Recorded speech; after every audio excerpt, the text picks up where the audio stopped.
സ്വാഗതം. ഞാൻ ആന്റണി ജോ. ഞാൻ ക്രിസ്റ്റ മരിയ. കഴിഞ്ഞ ഞായറാഴ്ചയിലെ മരിയൻ ക്വിസിന് എല്ലാവരും നല്ല മാർക്ക് വാങ്ങിയിട്ടുണ്ടാവും അല്ലേ? എല്ലാവരും പറയണ്ടായിരുന്നു ക്വിസ് വളരെ ഈസി ആയിരുന്നു. എനിക്ക് തോന്നുന്നത് എല്ലാവർക്കും ഫുൾ മാർക്ക് മേടിച്ച് സമ്മാനം മേടിച്ചിരുന്നു.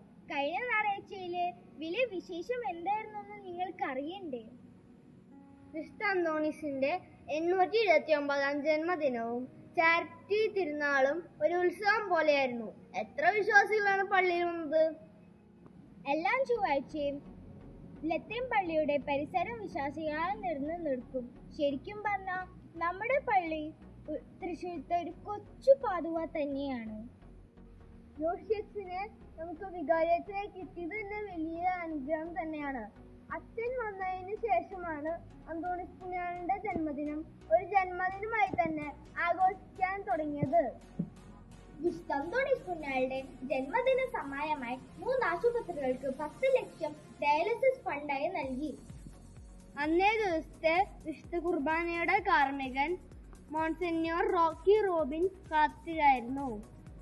ഈ വർഷം 829 കിലോ തൂക്കവും 101 അടി നീളമുള്ള കേക്കായിരുന്നു വിശുദ്ധ അന്തോണീസ് പുണ്യാളന്റെ ജന്മദിന ആഘോഷത്തിന് മുറിച്ചത്.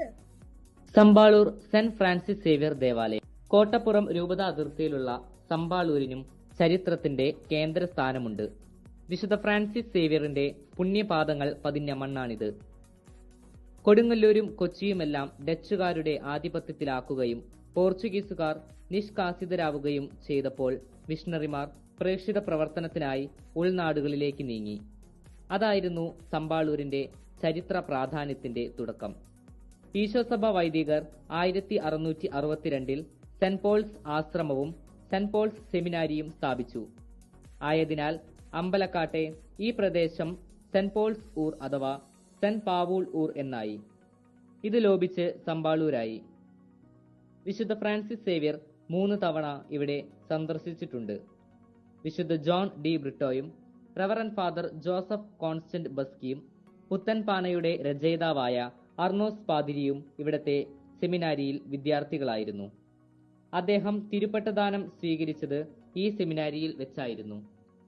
ഭാരതവൽക്കരണത്തിന്റെ വക്താവായ പണ്ടാരസ്വാമിയായ റവറൻ ഫാദർ റോബർട്ട് ഡി ഞോബിലിയുടെ പുസ്തകങ്ങൾ സമ്പാളൂരിലെ പ്രസ്സിൽ അച്ചടിച്ചിട്ടുണ്ട്. എണ്ണമറ്റ ഈശോസഭ വൈദികർ അന്ത്യവിശ്രമം കൊള്ളുന്ന പുണ്യനഗരമാണ് സമ്പാളൂർ.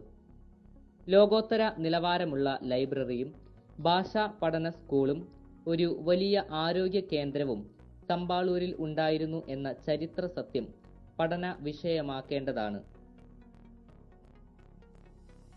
കഴിഞ്ഞ ആഴ്ചയിലെ പൊതുജന സങ്കീർത്തനം ഇപ്പോഴും എനിക്ക് ഓർമ്മയുണ്ട്. നിങ്ങൾക്കോ?